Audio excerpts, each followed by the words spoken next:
ಎಲ್ಲರೂ ಚೆನ್ನಾಗಿದ್ದೀರಾ ಅಂತ ಭಾವಿಸ್ತಾ ಇವತ್ತಿನ ಲಾಗ್ನ ಶುರು ಮಾಡೋಣ. ಏನು ಇವತ್ತು ಲಾಗ್ ಮಾಡಿರುವಂತಹ ಉದ್ದೇಶ ಏನಪ್ಪ ಅಂತ ಹೇಳಿದ್ರೆ, ಸೊ ತಮ್ಲೈನಲ್ಲೇ ನೋಡಿರ್ತೀರ ಏನು ಇರಬಹುದು ಅಂತ. ಸೊ ಏನಪ್ಪ ಅಂತ ಹೇಳಿದ್ರೆ, ಪ್ರತಿಯೊಬ್ಬರೂ ಸಹ ಬಿಗ್ ಬಾಸ್ ನೋಡ್ತಾ ಇದ್ದೀರಾ. ನಾವು ಬಿಗ್ ಬಾಸ್ ನೋಡೋದೇ ಕೆಲವರು ಹೇಳ್ತೀವಿ, ನಾವು ಕಿಚ್ಚ ಸುದೀಪ್ ಅವರಿಂದ ನಾವು ಈ ಒಂದು ಬಿಗ್ ಬಾಸ್ನ ನೋಡೋಕ್ಕೆ ಶುರು ಮಾಡಿದ್ದೀವಿ. ಕಿಚ್ಚ ಸುದೀಪ್ ಅವ್ರಿಗೋಸ್ಕರ ಬಿಗ್ ಬಾಸ್ನ ನೋಡ್ತೀವಿ ಅಂತ ಹೇಳಿರುವಂತಹ ಮಾತುಗಳು ಸಹ ಉಂಟು. ಆದರೆ ಈಗ ಸೋಷಿಯಲ್ ಮೀಡಿಯಾದಲ್ಲಿ ನಡೀತಾ ಇರುವಂತಹ ಬೆಳವಣಿಗೆ ನೋಡಿದ್ರೆ, ಅವರ ಒಂದು ವ್ಯೂಸ್ಗೋಸ್ಕರ, ಅವರ ಒಂದು ಲೈಕ್ಸ್ಗೋಸ್ಕರ ಅಥವಾ ಅವರ ಒಂದು ಕಮೆಂಟ್ಗೋಸ್ಕರ ಏನೆಲ್ಲ ಮೆಸೇಜ್ಗಳು, ಹಾಗೆ ಯಾವೆಲ್ಲ ರೀತಿ ಮೆಸೇಜ್ನ ಜನಕ್ಕೆ ತಲುಪಿಸ್ತಾ ಇದ್ದಾರೆ, ನಮ್ಮ ಕಿಚ್ಚ ಸುದೀಪ್ ಅವ್ರ ಬಗ್ಗೆ ಎಷ್ಟೆಲ್ಲ ನೆಗೆಟಿವಿಟಿನ ಮಾಡ್ತಾ ಇದ್ದಾರೆ ಅನ್ನೋದನ್ನು ನಾವು ನೋಡ್ತಾ ಇದ್ದೀವಿ. ಸೊ ಅದ್ರ ಬಗ್ಗೆ ಈ ಒಂದು ವಿಡಿಯೋ ಆಗಿರುತ್ತೆ. ಏನಪ್ಪ ಅಂತ ಹೇಳಿದ್ರೆ, ಇಲ್ಲಿ ನಾವು ಯಾವ ಪರವಾಗೂ ಸಹ ಅಲ್ಲ, ಅಂದರೆ ಕಂಟೆಸ್ಟೆಂಟ್ ಪರವಾಗಿ, ನಾವು ಗಿಲ್ಲಿ ಪರವಾಗೂ ಸಹ ಅಲ್ಲ, ಅಶ್ವಿನಿ ಪರವಾಗೂ ಸಹ ಅಲ್ಲ. ಇಲ್ಲಿ ಕೇವಲ ಕಿಚ್ಚನ ಅಭಿಮಾನಿಯಾಗಿ ಈ ಒಂದು ವಿಡಿಯೋನ ಮಾಡ್ತಿರೋದು. ಬಹಳ ದಿನದಿಂದ ಮಾಡಬೇಕು ಅಂದ್ಕೊಂಡಿದ್ದೆ ಈ ವಿಡಿಯೋನ, ಬಟ್ ಬೇಡ ಬೇಡ ಬೇಡ ಅಂತ ಸುಮ್ಮನೆ ಇದ್ವಿ. ಸೊ ಆಲ್ಮೋಸ್ಟ್ ಯೂಟ್ಯೂಬಲ್ಲೂ ಸಹ ನೋಡ್ತಾ ಇದ್ದೀವಿ, ಅವರ ಒಂದು ವ್ಯೂಸ್ಗೆ WHಗೋಸ್ಕರ ಏನಂದರೆ ಕಿಚ್ಚನ ಚಪ್ಪಾಳೆ ಬಗ್ಗೆ ಮಾತಾಡ್ತಿರೋದಾಗಿರ್ಬೋದು. ಸೊ ಪ್ರತಿಯೊಂದನ್ನು ಅಬ್ಸರ್ವ್ ಮಾಡ್ತಾಯಿದ್ರಿ, ಎಲ್ಲಿ ಹೋಗ್ತಿದೆ ಇದು, ಬೇಡ, ಇದೆಲ್ಲ ಬರೀ 3 months ಅಷ್ಟೇ ನಾವು ಕಂಟೆಸ್ಟೆಂಟ್ ಆಗಿ ನೋಡ್ತಾ ಇರೋದು. ಇನ್ನು ಒಬ್ಬರು ಕಂಟೆಸ್ಟೆಂಟ್ನ ನಾವು 3 ತಿಂಗಳಿಗೋಸ್ಕರ 30 ವರ್ಷ ಈ ಒಂದು ಏನಂತಾರೆ ಫೀಲ್ಡಲ್ಲಿ, ಕನ್ನಡ ಸಿನಿಮಾದಲ್ಲಿ ಇದ್ದವ್ರ ಬಗ್ಗೆ ಇಷ್ಟೆಲ್ಲ ನೆಗೆಟಿವಿಟಿ ಮಾತಾಡ್ತಿದ್ದೀರಾ ಅಂತ ಹೇಳಿದ್ರೆ, ಸೊ ನೀವು ಯಾಕೆ ಬೇರೆ ಶೋಗಳಲ್ಲಿ ಅವರಿದ್ದಾಗ ಅಥವಾ ಬೇರೆ ಸಿನಿಮಾಗಳಲ್ಲಿದ್ದಾಗ ಅಥವಾ ಬೇರೆ ಸೀರಿಯಲ್ಸಲ್ಲಿದ್ದಾಗ ಯಾಕೆ ಗೆಲ್ಲಿಸಲಿಲ್ಲ? ಆ ಒಂದು ಶೋಗಳಲ್ಲೇ ನೀವು ಗೆಲ್ಲಿಸ್ಬೋದಿತ್ತಲ್ವ? ನೀವು ಇಷ್ಟಪಡುವಂತಹ ವ್ಯಕ್ತಿನ ಬಿಗ್ ಬಾಸಲ್ಲೇ ಯಾಕೆ ನಾವು ಬಿಗ್ ಬಾಸ್ ನಾಳೆಯಿಂದ ನೋಡಲ್ಲ ಅಂದರೆ ಯಾಕ್ರಿ ನೋಡ್ತೀರಾ? ಸುದೀಪ್ ಸರ್ ಏನಾದರೂ ನೋಡಿ ನಾನು ಬಿಗ್ ಬಾಸ್ ನೀವು ನೋಡಿಲ್ಲ ಅಂದರೆ ಮುಂದೆ ಹೋಗಲ್ಲ ಅಂತ ಏನಾದರೂ ಹೇಳಿದಾರಾ? ಸೀಸನ್ 11ನಲ್ಲೇ ಎಂಡ್ ಮಾಡಬೇಕಾದ್ರೇ ಇಲ್ಲ ನಾನು ಹೋಸ್ಟ್ ಮಾಡಲ್ಲ ಅಂದಾಗ ಅವರೇ ಬೇಕು, ಅವ್ರಿಲ್ದೇ ಬಿಗ್ ಬಾಸೇ ಊಹಿಸೋಕ್ಕಾಗಲ್ಲ ಅಂತ ಅಷ್ಟೆಲ್ಲ ಕಮೆಂಟ್ ಮಾಡಿ ಅಷ್ಟೆಲ್ಲ ಬಿಗ್ ಬಾಸಿಗೆ ಕರೆಸ್ಕೊಂಡು ಈಗ ನೋಡಿದ್ರೆ ನೀವು ಗಿಲ್ಲಿಗೆ ಸಪೋರ್ಟ್ ಮಾಡಬೇಕು, ಅಶ್ವಿನಿಗೆ ಸಪೋರ್ಟ್ ಮಾಡಬೇಕು, ಧ್ರುವಂತಕ್ಕೆ ಚಪ್ಪಾಳೆ ಕೊಟ್ಟಿದ್ದು ತಪ್ಪಾಯಿತು. ಸೊ ಆ ಒಂದು ಚಪ್ಪಾಳೆಯಿಂದ ಇಷ್ಟೆಲ್ಲ ಬ್ಯಾಡಾಗಿ ಅಂಥ ಒಂದು ದೊಡ್ಡ ವ್ಯಕ್ತಿ ಬಗ್ಗೆನೇ ನೀವು ಇಷ್ಟೆಲ್ಲ ಮಾತಾಡ್ತಿದ್ದೀರಾ ಅಂತಂದರೆ, ನಿಜವಾಗ್ಲೂ ಹೇಳಬೇಕು ಅಂತ ಹೇಳಿದ್ರೆ ಅವರೇ ಈಗ ಗಿಲ್ಲಿ ಆಗಿರ್ಬೋದು, ಅಶ್ವಿನಿಯವರಾಗಿರ್ಬೋದು, ಯಾರೇ ಆಗಿರ್ಬೋದು, ಆಚೆ ಬಂದು ನೋಡಿದ್ರೆ ಅವ್ರಿಗೂ ಸಹ ಏನಂತ ಅನಿಸುತ್ತೆ. ಸೊ ನಮ್ಮ ವಿಷಯಕ್ಕೋಸ್ಕರ ಸುದೀಪ್ ಸರ್ಗೆ ಈ ರೀತಿ ಬೈದಿದ್ದಾರಾ, ಯಾಕೆ ಬೈದಿದ್ದಾರೆ ಅನ್ನೋವಂತಹ ಒಂದು ಪ್ರಶ್ನೆಯೂ ಸಹ ಬರುತ್ತೆ. ಅದಕ್ಕೋಸ್ಕರ ಹೇಳ್ತಾ ಇದ್ದೀನಿ, ನೀವು ಮಾಡ್ತಿರೋದು, ನೀವು ಸಪೋರ್ಟ್ ಮಾಡ್ತಿರೋದು ತಪ್ಪು ಅಂತಲ್ಲ. ಖಂಡಿತವಾಗ್ಲೂ ನೀವು ನಿಮ್ಮ ಇಷ್ಟ ಬಂದವ್ರಿಗೆ ಸಪೋರ್ಟ್ ಮಾಡ್ಬೋದು. ಆ ಒಂದು ಜಾಗದಲ್ಲಿ ಒಬ್ಬರು ಹೋಸ್ಟ್ ಅಂತ ನಿಂತಿರ್ತಾರಲ್ವ, ಅವರಿಗೆ ಮರ್ಯಾದೆ ಕೊಡಲೇಬೇಕು. ಈಗ ಬೆಳೀತಾ ಇರುವಂಥ ಹುಡುಗರು, ಚೈಲ್ಡ್ಗಳು ಎಲ್ಲನೂ ಸಹ 30 ವರ್ಷ ಅವ್ರು ಕಟ್ಟಿರುವಂತಹ ಸಾಮ್ರಾಜ್ಯದ ಬಗ್ಗೆ ಮಾತಾಡೋದು ತಪ್ಪಾಗೋಗುತ್ತೆ. ಸೊ ಯಾವುದೋ ಒಂದು ಚಪ್ಪಾಳೆಯಿಂದ ಹಿಡಿದು ಇಷ್ಟುದ್ದ ಇವಾಗ ನೀವು ಆ ವಾರನೇ ನೀವು ಲೆಕ್ಕ ಹಾಕೋಬೋದಲ್ವಾ? ಅಶ್ವಿನಿಯವರು ತುಂಬ ಚೆನ್ನಾಗೇ ಮಾಡಿದ್ರು. ಸೊ ಈಗ ನೀವು ಒಂದು ಮನೇಲಿ ಇರ್ತೀರಾ ಅಂತ ಅಂದ್ಕೊಳ್ಳಿ. ಒಂದು ಮನೇಲಿ ಇದ್ದಾಗ ಎಲ್ಲರೂ ನಿಮಗೆ ಅಪೋಸ್ ಆಗಿ ನೀವು ಸರಿ ಇಲ್ಲ ಅಂತ ಅಂದಾಗ ನೀವು ಮೆಟ್ಟಿ ನಿಂತು ನೀವು ಹಾಡೋದು ಹೇಗಿದೆ ಅಲ್ವಾ? ಸೊ ಆ ಜಾಗದಲ್ಲಿ ಅಶ್ವಿನಿ ಅವರು ಹಾಡಿದ್ರು. ಹಾಗೆ ಇನ್ನೂ ಕೆಲವ್ರದ್ದು ಕಮೆಂಟ್ಗಳು ನೋಡಿದೆ ನಾನು, ಅಶ್ವಿನಿ ಕೊಟ್ಟಿದ್ದು ತಪ್ಪಲ್ಲ, ಧ್ರುವಂತ ಅವರು ಕೊಟ್ಟಿದ್ದು ತಪ್ಪು ಅಂತ. ಸೊ ಅದು ತಪ್ಪು ಇರಬಹುದು, ನಿಮಗೂ ತಪ್ಪಂತ ಅನಿಸಿರ್ಬೋದು. ಬಟ್ ನೀವು ಸುದೀಪ್ ಸರ್ನೇ ಕೆಳಮಟ್ಟಕ್ಕೆ ನೀವು ಇಳಿಸಿ ಮಾತಾಡೋದು ಎಷ್ಟು ಮಟ್ಟಿಗೆ ಸರಿ ಅಲ್ವಾ ರೀ? ಬೇರೆ ಶೋಗಳಲ್ಲೂ ಇದ್ದರು ರೀ, ಗಿಲ್ಲಿ ಆಗಿರ್ಬೋದು, ಅಲ್ಲಿ ನೀವು ಸಪೋರ್ಟ್ ಮಾಡಿ ಅವ್ರನ್ನ ಗೆಲ್ಲಿಸ್ಬೋದಿತ್ತಲ್ವಾ? ಬೇರೆ ಏನಂದರೆ ಕಾಮಿಡಿ ಶೋಗಳಲ್ಲಿ ಇದ್ದರು. ಪಾಪ ನಿಮಗೆ ಗಿಲ್ಲಿ ಅನ್ನೋರು ಬಿಗ್ ಬಾಸಲ್ಲಿ ಅಷ್ಟೇನಾ ನಿಮಗೆ ಗೊತ್ತಾಗಿದ್ದು? ಸರಿ ಆಯಿತು, ಈಗ ಅಶ್ವಿನಿಯವರು ಅಷ್ಟೊಂದು ಸೀರಿಯಲ್ಸು ಸಿನಿಮಾಸು ಮಾಡಿದ್ದಾರೆ, ಒಂದು ಸಿನಿಮಾದಲ್ಲೂ ಸಹ ಅವ್ರಿಗೆ ಹೀರೋಯಿನ್ ಅವಕಾಶ ಸಿಕ್ಕಿಲ್ವಲ್ಲ, ಯಾಕೆ ಬಿಗ್ ಬಾಸಲ್ಲಿ ಬಂದೇನೆ? ಆ ಗಿಲ್ಲಿಗೆ ಕಿಚ್ಚನ ಚಪ್ಪಾಳೆ ಕೊಟ್ಟಾಗ ಸೂಪರಾಗಿದ್ದರು, ರಕ್ಷಿತಕ್ಕೆ ಕಿಚ್ಚನ ಚಪ್ಪಾಳೆ ಕೊಟ್ಟಾಗ ಸೂಪರಾಗಿದ್ದರು ಸುದೀಪ್ ಸರು. ಈಗ ಅಶ್ವಿನಿ ಧ್ರುವಂತರು ಕೊಟ್ಟಿದ್ದಕ್ಕೆ ಕೆಟ್ಟವ್ರು ಹಾಕೋದ್ರ? ಶೋನ ಶೋ ರೀತಿಯಾಗಿ ನೋಡಿ. ಆದಷ್ಟು ಸುದೀಪ್ ಸರ್ ಏನು ಈ ಥರ ವಿಷಯಗಳಿಗೆ ತಲೆನೇ ಕೆಡಿಸ್ಕೊಳ್ಳಲ್ಲ. ಸೊ ಯಾಕಂದರೆ ಕೆಲವೊಂದು ಕಮೆಂಟ್ಸು ತೀರಾ ಪರ್ಸ್ನಲ್ ಆದಾಗ, ತೀರಾ ಅವ್ರ ಬಗ್ಗೆನೇ ಇನ್ಸ್ಟಾಗ್ರಾಮಲ್ಲಿ ಆಗಿರ್ಬೋದು, ಯೂಟ್ಯೂಬಲ್ಲಿ ಆಗಿರ್ಬೋದು, ಈ ರೀತಿ ಬ್ಯಾಡ್ ಇಮ್ಯಾಜಿನ ಕ್ರಿಯೇಟ್ ಮಾಡ್ತಿರೋದು ನೋಡಿದ್ರೆ ನಮ್ಮಂಥ ಫ್ಯಾನ್ಸ್ಗಳಿಗೆ ಎಲ್ಲೋ ಒಂದು ರೀತಿ ಬೇಜಾರಾಗುತ್ತೆ. 3 ತಿಂಗಳು ಶೋಗೋಸ್ಕರ ಅವ್ರು ಇಡೀ ಜೀವಮಾನದಲ್ಲಿ ಅವರು ಕಷ್ಟಪಟ್ಟು ದುಡಿದು ಒಂದು ಹೆಸರು ಮಾಡಿದಾರಲ್ಲ, ಅಂಥ ಒಂದು ಹಾಳು ಮಾಡೋದು. ಆಮೇಲೆ ಕೆಲವರೊಬ್ಬರು ಹೇಳ್ತಾರೆ ಪಿ ಆರಲ್ಲಿ ಈ ರೀತಿ ಆಗ್ತಿದೆ ಅಂತ. ಸೊ ಆ ಪಿ ಆರ್ಗೆ ನೀವು ಯಾಕೆ ಅವಕಾಶ ಕೊಡ್ತೀರಾ? ಯಾಕೆ ನಿಮಗೆ ಪಿ ಆರ್ ಇಲ್ಲದೇ ನೀವು ಒಂದನ್ನು ಹ್ಯಾಂಡಲ್ ಮಾಡೋಕ್ಕಾಗಲ್ವಾ? ಈಗ ಮೊದಲೆಲ್ಲ ಏನಪ್ಪ ಅಂತಂದರೆ ಸೀಸನ್ 1, 2 ಅವರೆಲ್ಲ ಬಿಗ್ ಬಾಸ್ ಬಂದಾಗ ಈ ಪಿ ಆರ್ ಟೀಮೇ ಇರ್ತಿದ್ರಾ ನಿಮ್ಮ ಒಂದು ಇನ್ಸ್ಟಾಗ್ರಾಮ್ನ ಹ್ಯಾಂಡಲ್ ಮಾಡೋಕ್ಕೆ? ಬೇಡ ಬಿಡಿ, ಪ್ರಮೋಷನ್ ಇಲ್ದೇ ವಿನ್ ಆಗಿ ನೋಡೋಣ. ಯಾಕೆ ಹಾಗಲ್ವಾ? ಈಗ ಒಂದು 5 ಇಯರ್ಸಿಂದ ಈ ರೀತಿ ಇನ್ಸ್ಟಾಗ್ರಾಮ್ ಇದೆ, ಅದಿದೆ ಇದಿದೆ ಅಂತ ಹೇಳಿ ಇಷ್ಟೆಲ್ಲ ಮಾತಾಡೋ ಜನ 5 ವರ್ಷದ ಮುಂಚೆ ಯಾಕೆ ಬಿಗ್ ಬಾಸ್ ಬಗ್ಗೆ ನೆಗೆಟಿವಿಟಿ ಇರಲಿಲ್ಲ? ಈಗ 5 ವರ್ಷ ಆದಮೇಲೆ ಸುದೀಪ್ ಸರ್ ಬಗ್ಗೆ ಯಾಕೆ ಈ ರೀತಿ ಕೆಟ್ಟ ಭಾವನೆ ನಿಮಗೆ? ಸೊ ನಾನು ಹೇಳೋದು ಇಷ್ಟೇ, ನಿಮ್ಮ ಒಂದು ಇಷ್ಟಪಡೋ ವ್ಯಕ್ತಿಗೆ ನೀವು ಕೊಟ್ಟಿಲ್ವಾ? ನೀವೇ ನಿಮ್ಮ ಮನೇಲಿ ಕೂತ್ಕೊಂಡು ಚಪ್ಪಾಳೆ ಕೊಡ್ರಿ ನೋಡೋಣ. ಸುದೀಪ್ ಸರ್ ಚಪ್ಪಾಳೆನೇ ಬೇಕಾ ನಿಮಗೆ? ನೀವೇ ಕೂತ್ಕೊಳ್ಳಿ. ಗಿಲ್ಲಿಗೆ ಬೇಕಾ ಗಿಲ್ಲಿಗೆ ಕೊಟ್ಕೊಳ್ಳಿ, ರಕ್ಷಿತಂಗೆ ಬೇಕಾ ರಕ್ಷಿತಂಗೆ ಕೊಟ್ಕೊಳ್ಳಿ, ಅಶ್ವಿನಿ ಅವ್ರಿಗೆ ಬೇಕಾ ಅಶ್ವಿನಿ ಅವ್ರಿಗೆ ಕೊಟ್ಕೊಳ್ಳಿ, ಯಾರಿಗೆ ಬೇಕಾದ್ರೂ ಕೊಡ್ಬೋದಲ್ವಾ? ಸುದೀಪ್ ಸರ್ ಚಪ್ಪಾಳೆ ಇಷ್ಟೆಲ್ಲ ಮಾತಾಡುತ್ತಾ ಅಪ್ಪ ಅಷ್ಟೆಲ್ಲ ಗ್ರೇಟು ಅಂತ ಅನಿಸೋರು ಅವತ್ತು ಒಂದು ಏನಂದರೆ ಲಾಸ್ಟ್ ವೀಕು ಅವರು ಶೋಗೆ ಬಂದಿರಲಿಲ್ಲ. ಸುದೀಪ್ ಸರ್ ಇಲ್ಲದೆ ಶೋನೇ ನೋಡೋಕ್ಕೆ ಆಗ್ತಾಯಿಲ್ಲ, 1 ವಾರನೇ ನಾವು ಸುದೀಪ್ ಸರ್ ಇಲ್ಲದೆ ಮ್ಯಾಚ್ ಮಾಡ್ಕೊಳಕ್ಕೆ ಆಗಲ್ಲ ಅಂತ ಅಂದವರು ಇಡೀ ಸೀಸನ್ ಬಗ್ಗೆ ಮಾತಾಡೋದು ಎಲ್ಲಿದೆ? ಅದರಲ್ಲೂ ನಾನು ನೋಡ್ತಾ ಇದ್ದೀನಿ ಕೆಲವರು ಆರ್ಟಿಸ್ಟುಗಳು ಸಹ ಆ ಒಂದು ವಿಡಿಯೋಗಳಿಗೆ ಲೈಕ್ಸು, ಕೆಲವೊಬ್ಬರು, ಎಲ್ಲರೂ ಅಂತ ಹೇಳಲ್ಲ, ಕೆಲವೊಬ್ಬರು ಸೀರಿಯಲ್ ಆರ್ಟಿಸ್ಟ್ಗಳು ಆ ಒಂದು ಕೆಲವೊಂದು ನೆಗೆಟಿವಿಟಿ ವೀಡಿಯೋಗಳಿರುತ್ತಲ್ಲ ಅದಕ್ಕೆ ಲೈಕ್ಸು. ಇಷ್ಟ ಇದೆಯೇನ್ರಿ? ನೀವೂ ಸಹ ಅವ್ರಿಗಿಂತ ಕೆಳಮಟ್ಟದಲ್ಲಿ ಇರ್ತೀರಾ, ಏನಂತಾರೆ ಅವ್ರ ಕೈ ಕೆಳಗಡೆ ಕೆಲಸನೂ ಸಹ ಮಾಡಿರ್ತೀರ, ಅವ್ರು ಕೊಟ್ಟಿರುವಂತಹ ಅನ್ನನೂ ಸಹ ತಿಂದಿರ್ತೀರ. ಆದರೂ ಸುದೀಪ್ ಸರ್ ಬಗ್ಗೆ ಮಾತಾಡೋಕ್ಕೆ ಹೇಗೆ ಮನಸ್ಸು ಬರುತ್ತೆ? ಮಾತಾಡಿಲ್ಲ ಅಂದರೂ ಚಿಂತೆ ಇಲ್ಲ, ಒಂದು ವೀಡಿಯೋಗಳಿಗೆ ಲೈಕ್ ಕೊಡೋಕ್ಕೆ ಹೇಗಾದರೂ ಮನಸ್ಸು ಬರುತ್ತೆ ಅಲ್ವಾ? ನಿಜವಾಗ್ಲೂ ಹೇಳ್ತಿದ್ದೀನಿ, ಇದು ನಾನು ಚಪ್ಪಾಳೆ ಬಗ್ಗೆ ನಾನು ಮಾತಾಡ್ತಾ ಇಲ್ಲ. ಸುದೀಪ್ ಸರ್ಗೆ ಬಂದಂತಹ ಕಮೆಂಟ್ಗಳು, ಅವ್ರ ಬಗ್ಗೆ ಬರ್ತಾ ಇರುವಂತಹ ನೆಗೆಟಿವಿಟಿಗಳು, ಇದರ ಬಗ್ಗೆ ತುಂಬ ದಿನದಿಂದ ನನಗೆ ಅನ್ನಿಸ್ತಾ ಇತ್ತು. ಸೊ ಗಿಲ್ಲಿಗೆ ಚಪ್ಪಾಳೆ ಕೊಟ್ಟರೆ ಸುದೀಪ್ ಸರ್ ಸೂಪರ್, ರಕ್ಷಿತಂಗೆ ಚಪ್ಪಾಳೆ ಕೊಟ್ಟರೆ ಸುದೀಪ್ ಸರ್ ಸೂಪರ್, ಅಶ್ವಿನಿಗೆ ಬೈದರೆ ಸುದೀಪ್ ಸರ್ ಸೂಪರ್. ಸೊ ಯಾಕೆ ಇಷ್ಟು ಪರ್ಸ್ನಲು? ತೀರಾ ಪರ್ಸ್ನಲ್ ಆಗೂ ಸಹ ನಾವು ಯಾವುದೇ ಒಂದು ವಿಷಯದೊಳಗಡೆ ಇಷ್ಟು ಕೆಳಮಟ್ಟಿಗೆ ಇಳಿಬಾರ್ದು. ನಿಜವಾಗ್ಲೂ ನಾವು ಸುದೀಪ್ ಸರ್ ಫ್ಯಾನ್ ಆಗಿದ್ರೂ ಪ್ರತಿಯೊಂದು ಸಿನಿಮಾನೂ ಸಹ ನೋಡ್ತೀವಿ. ನೀವು ನನ್ನ ಯೂಟ್ಯೂಬ್ ಚಾನಲಲ್ಲಿ ನೀವು ಹೋಗಿ ನೋಡ್ಬೋದು, ಪ್ರತಿಯೊಂದು ಕನ್ನಡ ಸಿನಿಮಾನೂ ನಾವು ನೋಡಿದ್ದೀವಿ, ಯಾವ ಸಿನಿಮಾ ನೋಡಿಲ್ಲ ಅನ್ನೋಂಗಿಲ್ಲ. ಯಾಕೆ ಇಷ್ಟೊಂದು ಕೆಳಮಟ್ಟದಲ್ಲಿ ನೀವು ಯೋಚನೆ ಮಾಡ್ತೀರಾ? ಯಾರ್ಯಾರು ಮಾಡಿರೋ ಪಾಪ ಅವ್ರವ್ರು ಅನುಭವಿಸ್ತಾರೆ. ಅದನ್ನು ಬಿಟ್ಟು ನೀವು ಸುದೀಪ್ ಸರ್ಗೆ ಬೈಯೋದು, ಸುದೀಪ್ ಸರ್ ಚಪ್ಪಾಳೆ ನನ್ನ ಚಪ್ಪಲಿಗೆ ಸಮ, ಯಾಕ್ರಿ? ಆ ವರ್ಷದಿಂದ ಎಷ್ಟು 11 ವರ್ಷ ಅದೇ ಚಪ್ಪಾಳೆಗೆ ಎಷ್ಟು ಬೆಲೆ ಇತ್ತು. ಈಗ ಇನ್ನೊಂದು ವಿಷಯ, ಈಗ ಒಂದು ವೇಳೆ ಗಿಲ್ಲಿನೇ ವಿನ್ ಆದರು ಅಂತ ಅಂದ್ಕೊಳ್ಳಿ, ಇಲ್ಲ ಗಿಲ್ಲಿನೇ ವಿನ್ನು ಅಂತ ಅಂದ್ಕೊಳ್ಳಿ, ಆವಾಗ ಸುದೀಪ್ ಸರ್ ಒಳ್ಳೆಯವರಾ? ಅದೇ ಇವಾಗ ಬೇರೆ ಕಂಟೆಸ್ಟೆಂಟು ವಿನ್ ಆದರೆ ಸುದೀಪ್ ಸರ್ ಕೆಟ್ಟವರು. ನಿಜವಾಗ್ಲೂ ನಾನು ನೋಡ್ತಾ ಇದ್ದೀನಿ, ಈ ಸೀಸನ್ ಅಷ್ಟು ಬೇರೆ ಯಾವ ಸೀಸನಲ್ಲೂ ನೆಗೆಟಿವಿಟಿ ಬಂದಿರಲಿಲ್ಲ. ಅಷ್ಟು ನೆಗೆಟಿವಿಟಿ ಸುದೀಪ್ ಸರ್ಗೆ ಈ ಸೀಸನಿಂದ ಸಿಗ್ತಾ ಇದೆ.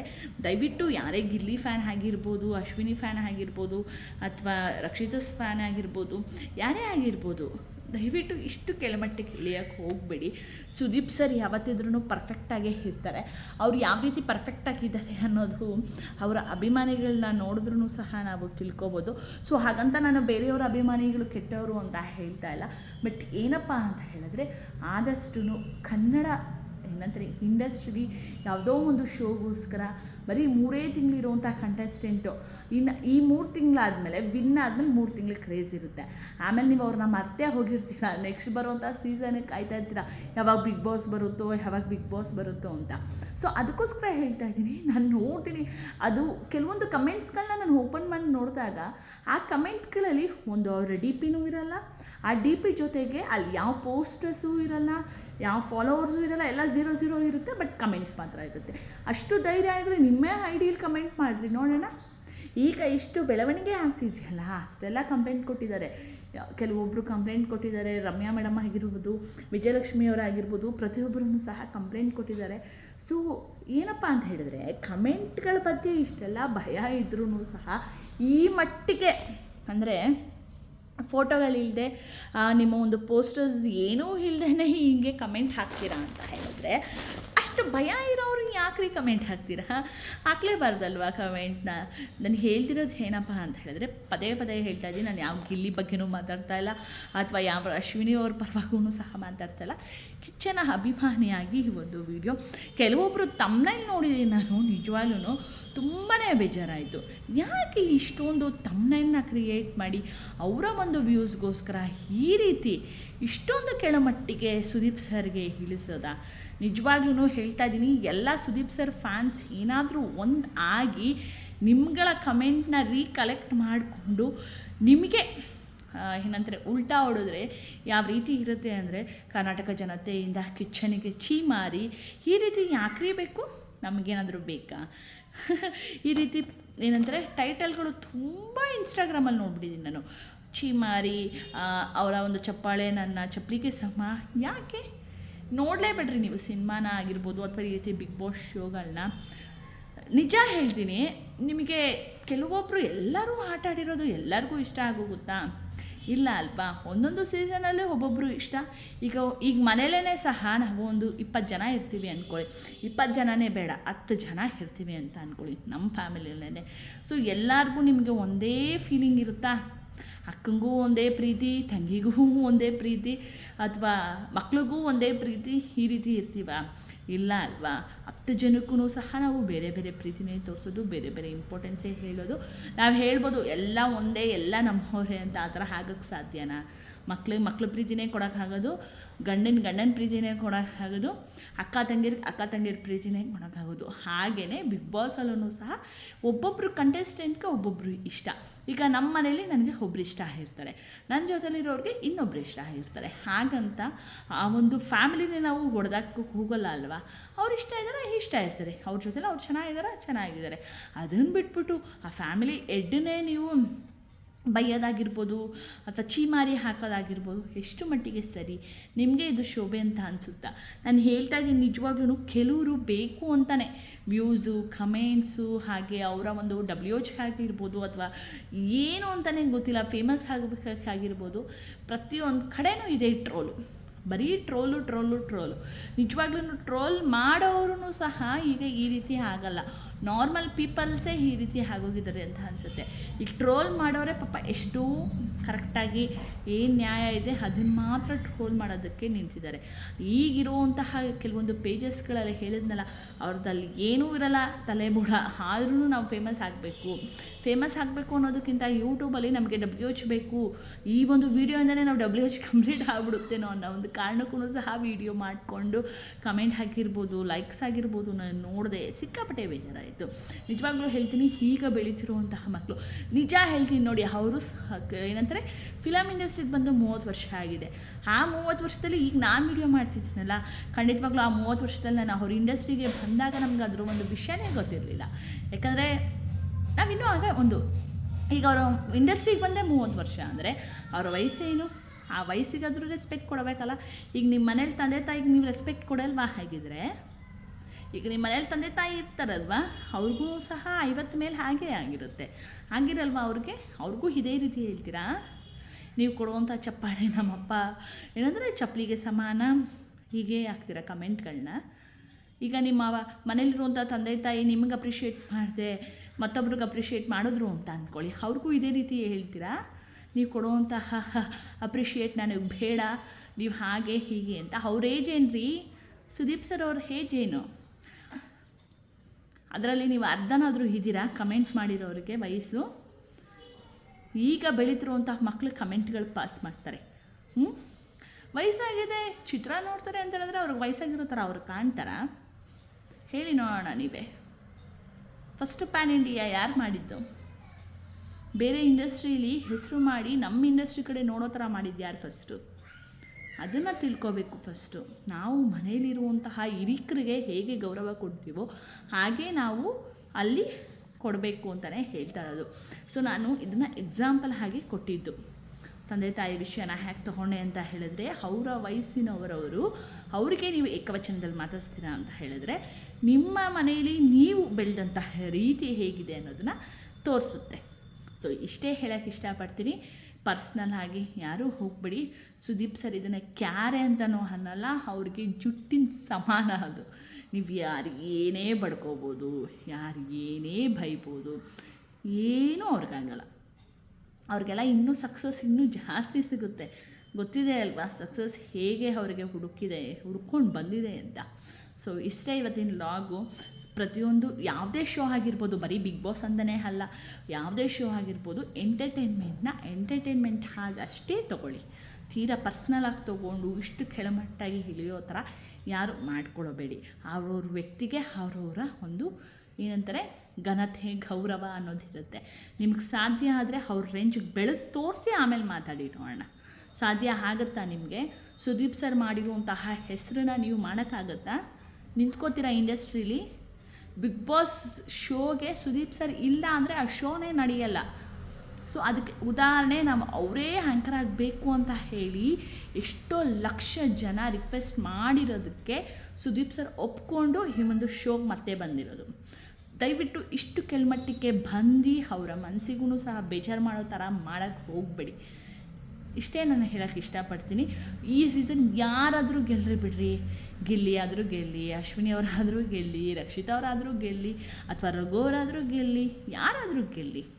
ಹಾಗಾದರೆ ಸುದೀಪ್ ಸರ್ ಗಿಲ್ಲಿಗೆ ಗೆಲ್ಸಿದ್ರೆ ಮಾತ್ರ ಸುದೀಪ್ ಸರ್ ಒಳ್ಳೆಯವರು, ಅಶ್ವಿನಿಗೆ ಗೆಲ್ಸಿದ್ರೆ ಮಾತ್ರ ಸುದೀಪ್ ಸರ್ ಒಳ್ಳೆಯವರು. ಇಲ್ಲಾಂದರೆ ಅವ್ರಿಗೆ ಇಷ್ಟು ವರ್ಷ 30 ವರ್ಷ ಕೆಲಸ ಮಾಡ್ಕೊಂಬಂದಿರೋದೆಲ್ಲ ವೇಸ್ಟ್ ಆಗಿದ್ರೆ ಏನ್ರಿ ಮಾತಾಡ್ತೀರಾ? ತಲೆಯಲ್ಲಿ ಬುದ್ಧಿ ಇಟ್ಕೊಂಡು ಮಾತಾಡಿ ಅಂತ ಹೇಳ್ತಾ, ಪ್ರತಿಯೊಬ್ಬ ಕಲಾವಿದ್ರಿಗೂ ಸಹ ರೆಸ್ಪೆಕ್ಟ್ ಕೊಡೋದನ್ನು ಕಲ್ತ್ಕೊಳ್ಳಿ. ಸೊ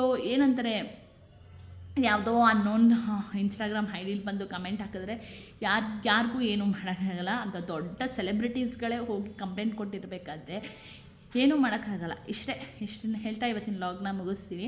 ಸೊ ದಯವಿಟ್ಟು ಯಾರೇ ಆಗಿರ್ಬೋದು, ಯಾವ ಇಂಡಸ್ಟ್ರಿಲೇ ಆಗಿರ್ಬೋದು, ಕಲಾವಿದರಿಗೆ ಗೌರವನ ಕೊಡಿ. ಸೊ ಖುಷಿಯಾಗಿ ಪ್ರತಿಯೊಂದು ಇವೆಂಟ್ಗಳಾಗಿರ್ಬೋದು, ಅಥವಾ ಈ ರೀತಿ ರಿಯಾಲಿಟಿ ಶೋಗಳಾಗಿರ್ಬೋದು, ಆ್ಯಂಕರ್ಸ್ಗೆ ಎಸ್ಪೆಷಲಿ ಹೋಸ್ಟ್ ಮಾಡೋರಿಗೆ ರೆಸ್ಪೆಕ್ಟ್ ಕೊಡಿ. ಅದರಲ್ಲೂ ಸ್ಪೆಷಲಾಗಿ ಬಿಗ್ ಬಾಸ್ ಬಗ್ಗೆ ಹೇಳಬೇಕು ಅಂತ ಹೇಳಿದ್ರೆ ಸುದೀಪ್ ಸರ್ ಯಾವಾಗಲೂ ಟಾಪಲ್ಲೇ ಇರ್ತಾರೆ. ಸೊ ಅವ್ರಿಗೂ ಸಹ ರೆಸ್ಪೆಕ್ಟ್ ಕೊಡೋದನ್ನು ಕಲ್ತ್ಕೊಳ್ಳಿ. ನಿಮ್ಮ ತಂದೆ ತಾಯಿ ವಯಸ್ಸು ಅವ್ರಿಗೆ ಆಗಿದೆ, ಆ ಒಂದು ವಿಷಯನ ತಲೆಯಲ್ಲಿ ಇಟ್ಕೊಳ್ಳಿ ಅಂತ ಹೇಳ್ತಾ, ಆದಷ್ಟು ಕನ್ನಡ ಸಿನಿಮಾನ ಕನ್ನಡ ಥಿಯೇಟ್ರಲ್ಲೇ ಹೋಗಿ ನೋಡಿ, ಆದಷ್ಟು ಸಪೋರ್ಟ್ ಮಾಡಿ ಅಂತ ಹೇಳ್ತಾ, ಸೊ ಯಾರಾದರೂ ಗೆಲ್ಲಿ ನಮ್ಮ ಮನಸ್ಸಿಗೆ ನಾವು ತಾಕೊಳ್ಳೋದು ಬೇಡ ಅಂತ ಹೇಳ್ತಾ ಈ ವ್ಲಾಗ್ನ ಅಲ್ಲಿಗೆ ಮುಗಿಸ್ತಾ ಇದ್ದೀನಿ. ಮತ್ತೆ ಮುಂದಿನ ವ್ಲಾಗಲ್ಲಿ ನಿಮ್ಮೆಲ್ಲರಿಗೂ ಸಿಗ್ತೀನಿ. ಅಲ್ಲಿವರೆಗೂ ನಮ್ಮ ಚಾನಲ್ನ ಸಬ್ಸ್ಕ್ರೈಬ್ ಮಾಡಿಕೊಂಡು ಲೈಕ್ ಕೊಟ್ಟು ನೋಡಿ ಅಂತ ಹೇಳ್ತಾ, love you all, tata, take care, bye.